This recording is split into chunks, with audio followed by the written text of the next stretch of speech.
Welcome back to the channel. Today's story follows Emily Carter, a 35-year-old woman who had spent her entire life believing that family would always come first.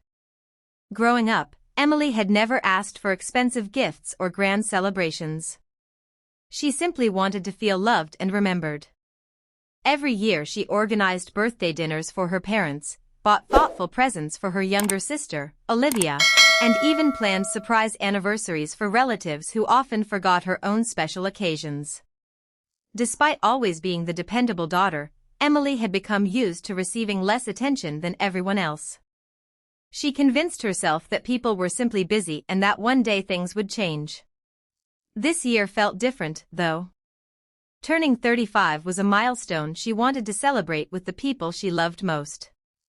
She reserved a beautiful restaurant overlooking the river, paid the deposit herself, and invited her parents, sister, brother-in-law, and a few close relatives nearly a month in advance.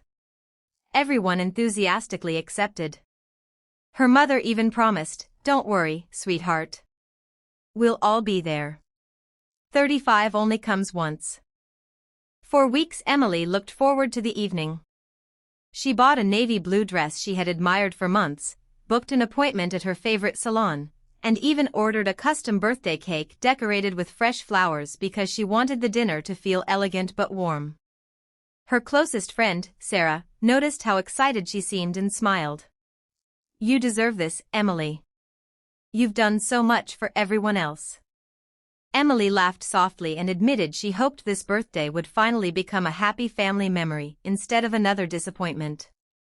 Deep down, she ignored the small voice reminding her how many times promises had been broken before. On the morning of her birthday, Emily woke to only a few text messages from coworkers and friends. She expected her parents to call later because they usually claimed they preferred speaking in person. She spent the afternoon decorating the private dining room with small candles and family photographs she had printed especially for the occasion. Looking at the pictures reminded her of childhood vacations, Christmas mornings, and graduation day. She believed those memories proved that her family loved her, even if they struggled to show it. As evening approached, guests slowly began arriving. Sarah was the first, carrying a bouquet of white lilies and hugging Emily tightly. A couple of cousins followed, chatting happily while complimenting the decorations. The reserved tables were set, soft music played through the speakers, and the staff waited to serve dinner. Yet the seats reserved for Emily's parents and sister remained empty. Emily glanced at the clock. They were 15 minutes late. She smiled nervously and assured everyone they would arrive soon. Half an hour passed. Emily called her mother, but the call went unanswered. She tried her father's phone with the same result. Finally, just as the appetizers were about to be served, her phone buzzed. Expecting an apology, she answered immediately. Instead, her mother's voice sounded amused rather than concerned. "Oh, Emily," she said with a laugh. "We're not coming tonight." Emily froze. "What do you mean you're not coming?" "We had more important plans," her mother replied casually. "Olivia's friends invited us to celebrate her husband's business promotion. We couldn't say no." Emily stared silently, unable to process the words. "But, it's my birthday dinner. Everyone confirmed weeks ago." "Oh, don't be so dramatic," her mother answered. "You're 35, not 5. Adults don't need birthday parties. We'll celebrate another time." Before Emily could respond, she heard laughter in the background, including her sister's voice joking about how Emily will survive. Then the call ended. Emily slowly lowered her phone. Tears filled her eyes, but she refused to cry in front of the restaurant staff and the few guests who had come to support her. Sarah immediately noticed something was wrong and quietly asked what had happened. Fighting back emotion, Emily whispered, "My family isn't coming. They said they had more important plans." The room fell silent. Even Emily's cousins looked shocked. The empty chairs at the table suddenly felt heavier than ever, each one representing a broken promise. Sarah squeezed Emily's hand and softly said, Then tonight we'll celebrate with the people who actually chose to be here. Emily forced a smile, but inside something had changed. For the first time in her life, she wasn't simply hurt, she was beginning to realize that years of excuses had allowed her family to treat her as though she would always accept being their last priority. As the birthday candles flickered beside the untouched seats, Emily silently wondered whether this would be the moment that changed everything forever. The rest of the evening passed in a blur. Emily smiled for photographs, thanked the cousins and friends who had come, and even cut the birthday cake while everyone sang. She appreciated their kindness, but every empty chair reminded her that the people she had spent her life putting first had chosen to be somewhere else. After the dinner ended, Sarah insisted on walking her home. On the drive back, neither of them spoke much. Finally, Sarah broke the silence. "Emily, this wasn't an accident. They made a choice." Emily stared out the window at the city lights and quietly admitted, "I know. I just didn't want to believe my own family could do something like this." When Emily reached her apartment, she carefully placed the unopened birthday gifts on the dining table. She changed out of her dress, washed away her makeup, and sat alone on the couch. Her phone remained silent. No apology. No explanation. No message asking how the dinner had gone. She opened social media and saw exactly why. Her sister Olivia had posted dozens of smiling pictures from the business celebration.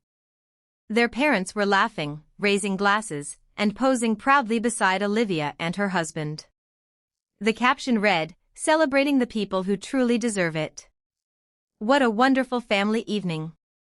Hundreds of friends had already liked the post. Emily felt a sharp ache in her chest.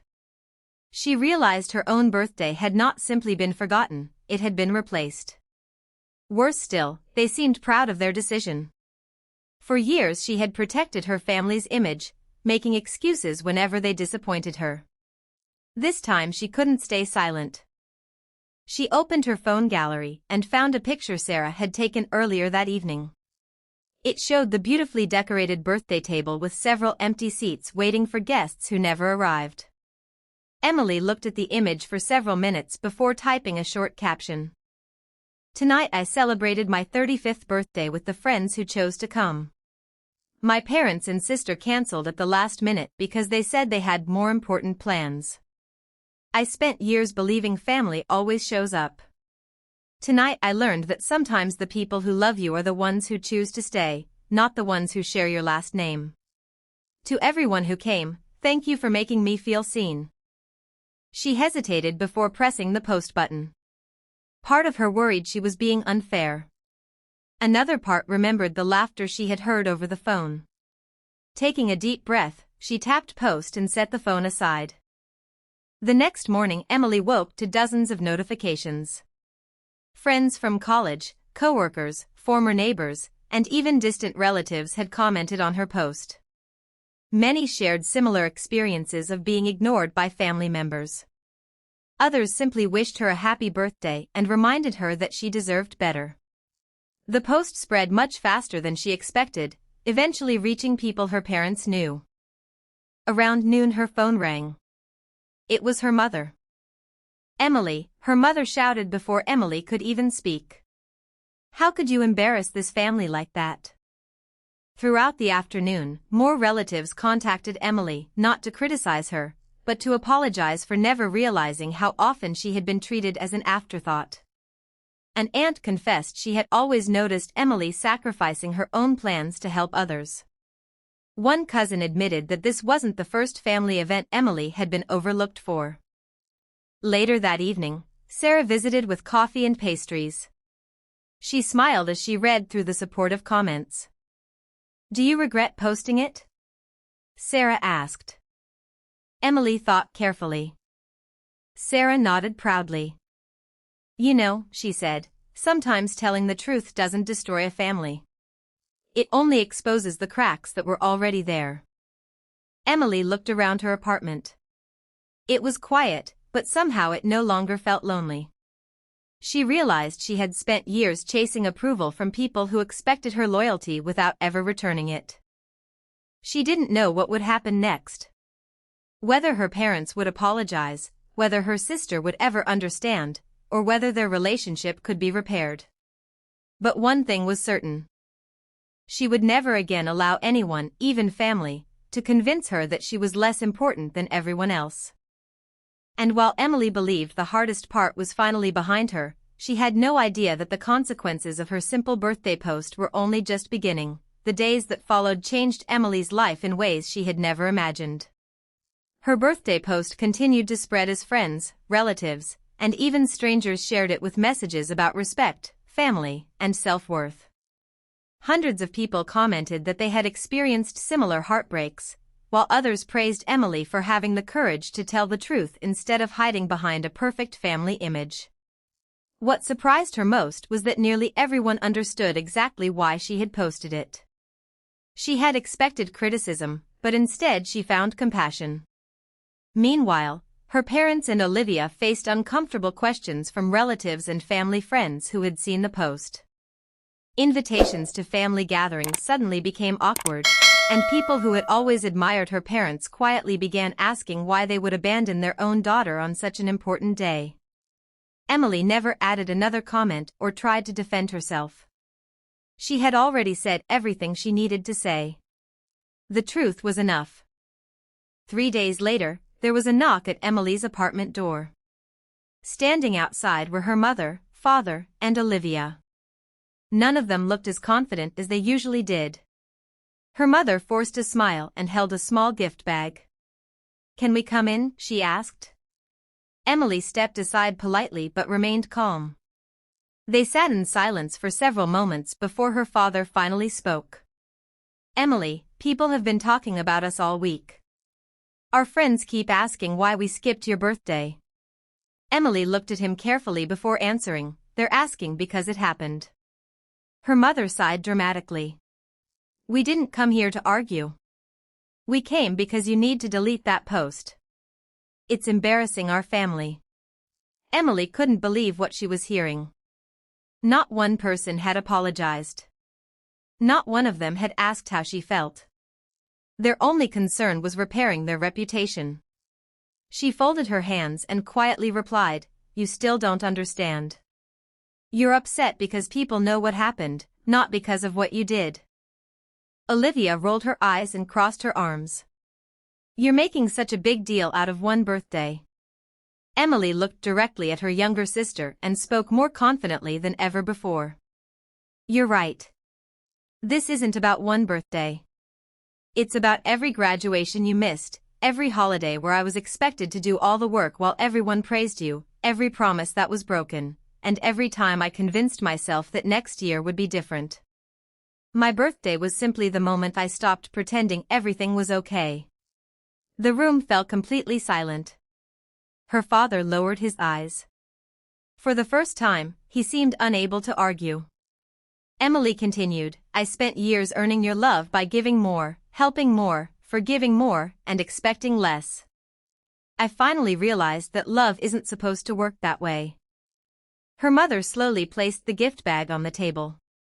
"So, what do you want from us?" Emily thought for a moment before answering honestly. An apology would have been a good place to start. But apologies only matter when they're sincere, not when they're meant to fix your image. None of them responded. Emily gently pushed the gift bag back across the table. "I don't need presents. I needed my family to show up." Tears filled her mother's eyes, but Emily could no longer tell whether they came from guilt or embarrassment. After several quiet moments, her parents stood up to leave. Before walking out, her father turned around and softly said, "We failed you." Emily nodded without anger. "Yes, you did. But whether we have a relationship in the future depends on what happens next, not what you say today." After they left, Emily stood by the window watching their car disappear down the street. Instead of sadness, she felt peace. For the first time in years, she wasn't carrying the weight of everyone else's expectations. Over the following months, Emily focused on building a life filled with people who valued her. She spent weekends with Sarah and other close friends, traveled to places she had always wanted to visit, volunteered for causes she cared about, and even accepted a promotion at work that she had once declined because she was always helping her family. Little by little, she realized happiness didn't depend on being accepted by people who refused to appreciate her. Eventually, her parents reached out again, this time with genuine apologies and consistent efforts to rebuild trust. Emily chose forgiveness, but she also set clear boundaries that she never allowed anyone to cross again. Her relationship with Olivia remained distant, but Emily no longer chased her approval. She had learned that peace is sometimes found not by changing other people, but by changing what you are willing to accept. Looking back on her 35th birthday, Emily no longer remembered it as the day her family abandoned her. She remembered it as the day she finally chose herself, discovered her own worth, and realized that real family is made up of the people who choose to stand beside you, not only when it's convenient, but especially when it matters most. That painful birthday became the beginning of her happiest chapter, proving that sometimes the greatest gift life can give is the courage to stop accepting less than the love and respect you deserve.